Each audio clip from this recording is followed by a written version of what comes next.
ان کے پیارے رسول سے محبت اور پیارے رسول کے احترام کا تقاضا کہ انہوں نے واضح طور پر کہا کہ جہاں پیارے رسول کی مبارک حدیث ملے اس کو لے لو اور میری بات کو چھوڑ دو. اگر یہ چیز ہم اپنے ذہن میں یہ طریقے سوچ اور یہ طریقے عمل اختیار کر لیں تو یقیناً امت میں محبت کی بدلی چھا سکتی ہے. انشاءاللہ محبت عام طور پر لوگوں میں عام ہو جائے گا. لیکن آج کل تو مسئلہ دن بدن اور ہی گندا ہوتا جا رہا ہے. کسی غلطی کیا امت کے علماء کے اوپر یہ فرض نہیں کہ غلطی کا جو غلطی عقائدی ہے فکری ہے اس پر تنبیہ کریں. کرنا ضروری ہے کیونکہ پیارے رسول نے حکم دیا ہے لَتَأْمُرُنَّ بِالْمَعْرُوفِ وَلَتَنْهُنَّ عَنِ الْمُنكَرِ، تاکیدی ہے. اور اسی وجہ سے یہ امت خیر امت ہوئی کہ نیک کام کا حکم دے اور برے کام سے روکے. اسی کی خوشخبری دی پیارے رسول لا تزال طائفۃ من امتی، میری امت کی ایک ٹولی کہا کر کے پیارے رسول نے گویا یہ بات بتائی ہے کہ تھوڑے ہی ہوں گے لیکن ظاہرین علی الحق لا یضرهم من خذلهم، کہ وہ حق کے پیٹھ پر سوار رہیں گے. گویا حق ان کے ساتھ ہمیشہ رہے گا، حق پر غالب رہیں گے. اور کوئی ان سے اگر اختلاف کرے گا تو وہ ان کو نقصان نہیں پہنچا سکتا ہے.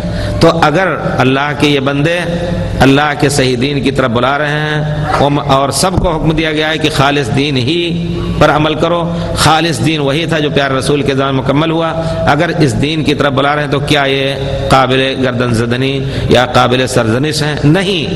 ان کا وجود بہت ہی مبارک ہے، ان کے لیے دعائیں ہونی چاہیے. جائے کہ ان کو کافر کہا جائے اور ان کو دین سے خارج کہا جائے، مسجدوں میں داخل ہو تو مسجدوں سے ان کو خارج کیا جائے. نہیں، اگر یہ ہم سوچ لیں کہ یقیناً ہمارے اوپر اللہ نے اپنے دین کو پیارے رسول قرآن اور پیارے رسول کے ذریعے سے ہمارے دین کو مکمل کر لیا تو پھر اختلافات بہت حد تک کم ہو سکتے ہیں. لیکن اگر واقعی اور جس اختلاف سے پیارے رسول نے ڈرایا ہے اور جو طریقہ آپ نے بتایا یہی ہے کہ میری سنت اور میرے پیارے خلفائے راشدین کی سنت کو اختیار کرو، اگر یہ ہم اپنا لائحہ عمل بنا لیں تو انشاءاللہ امت کے اندر سے یہ فتنہ اختلاف کا بہت حد تک ختم ہو سکتا ہے.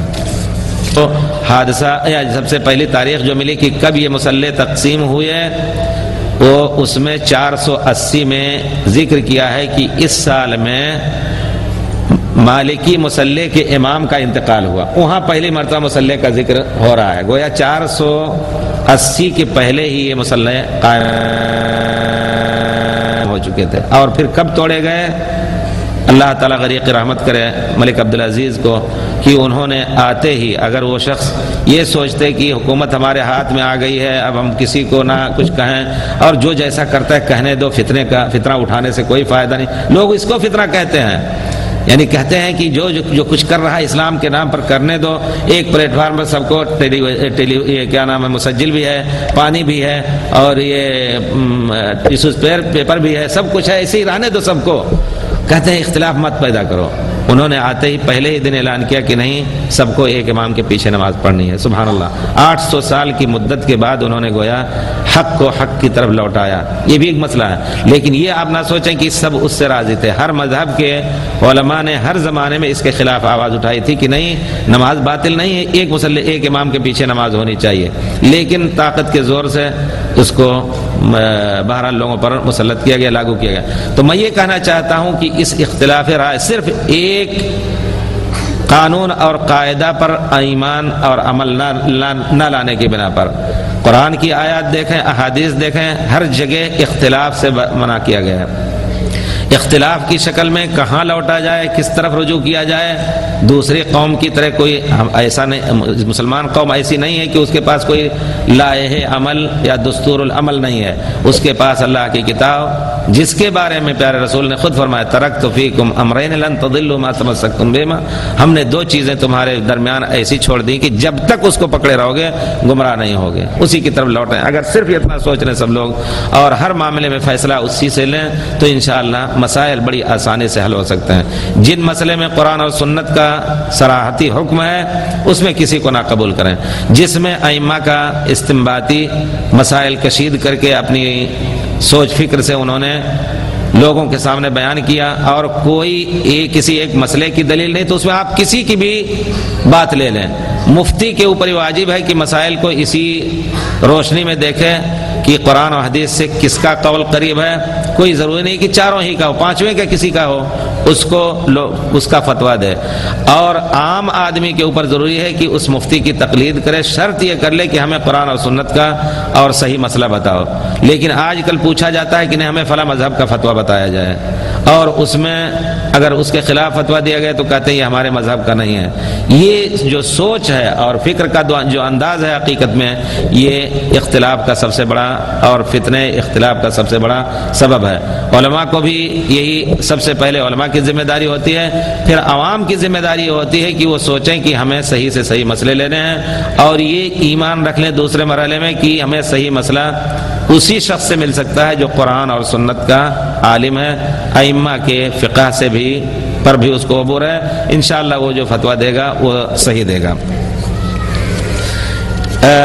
علماء کا احترام اور ان کی تکریم، اس میں کوئی شک نہیں، یہ بھی شریعت کی ایک بہت بڑی چیز ہے، اور جیسا کہ امام صاحب نے بھی اس کا ذکر کیا، یہ بھی ایک فتنہ، جیسا کہ اللہ تعالیٰ نے ذکر کیا ہے کہ یہ لوگ جب کوئی فتنے کی بات سنتے ہیں تو اس کو لوگوں میں پھیلاتے ہیں۔ فتنے کی بات پھیلانا بھی گناہ ہے۔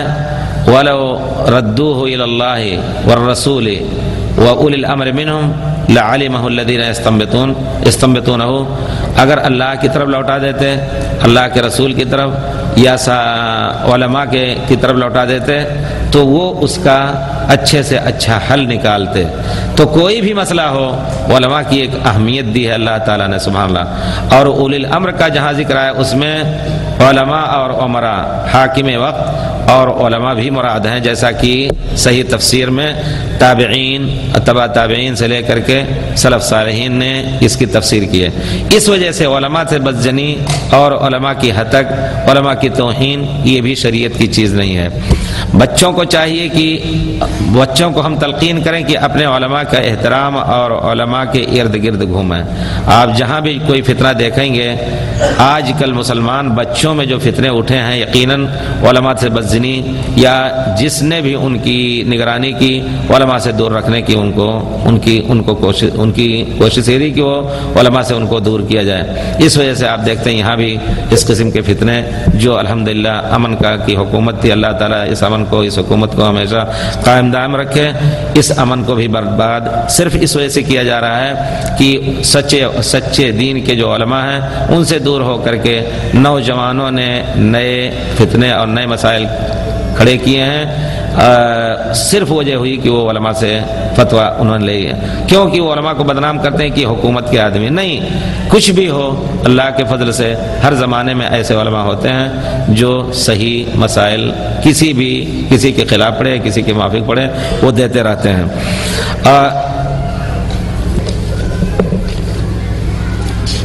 اس کے بعد ہم یہی کہنا چاہتے ہیں کہ یہ ہم عہد کر کے اٹھیں یقیناً کہ ہمیں صرف پیارے رسول اور پیارے رسول کے لائے ہوئے تعلیمات ہی پر عمل کرنے کا تہیہ کر لینا ہے۔ اور اگر یقیناً ہم ائمہ کرام رضوان اللہ علیہم کا احترام کے باوجود ان سے اپنا انتساب کریں، بہت سے لوگ پوچھتے ہیں کہ کیا یہ انتساب صحیح ہے یا نہیں ہے، تو اس انتساب کو آپ بے شک قائم رکھیں، لیکن جہاں کہیں بھی پیارے رسول کی حدیث یا پیارے رسول کی بات کسی امام کے خلاف پڑے، اس کے لینے میں ہمیں باک نہیں ہونا چاہیے۔ یہی دین اور ایمان کا تقاضا ہے۔ اللہ تعالیٰ فرماتے ہیں ما کان لمؤمن ولا مؤمنۃ اذا قضى اللہ ورسولہ امرا ان یکون لهم الخیارہ، کسی مومن مرد اور عورت کے لیے حق ہی نہیں ہے کہ جہاں اللہ کی اذا قضى اللہ ورسولہ، اللہ اور رسول کا فیصلہ ملے تو اس میں ان کو لینے اور نہ لینے کا اختیار ہو، نہیں، اس کو لینا ہی ہے۔ فلا وربک لا یؤمنون حتی یحکموک فیما شجر بینہم، خدا کی قسم وہ لوگ ایمان لا ہی نہیں سکتے جب تک آپ ہی کو حکم نہ بنائیں۔ اس وجہ سے ہم بار بار اس کی تاکید، اور دوسرے مسائل تو لوگ بہت کچھ سنتے رہتے ہیں، لیکن میں تاکید کرنا چاہتا ہوں کہ ہم یہ عقیدہ رکھ لیں کہ ہم اپنے ائمہ کی محبت کے ساتھ ان سے لگے رہنے کے باوجود، ان سے نسبت رکھنے کے ساتھ ساتھ ہم جہاں کہیں بھی صحیح مسئلہ ملا ان کے خلاف ہم لے لیں گے انشاءاللہ، اسی میں ہماری کامیابی، اور اسی کی سب نے تلقین کی ہے۔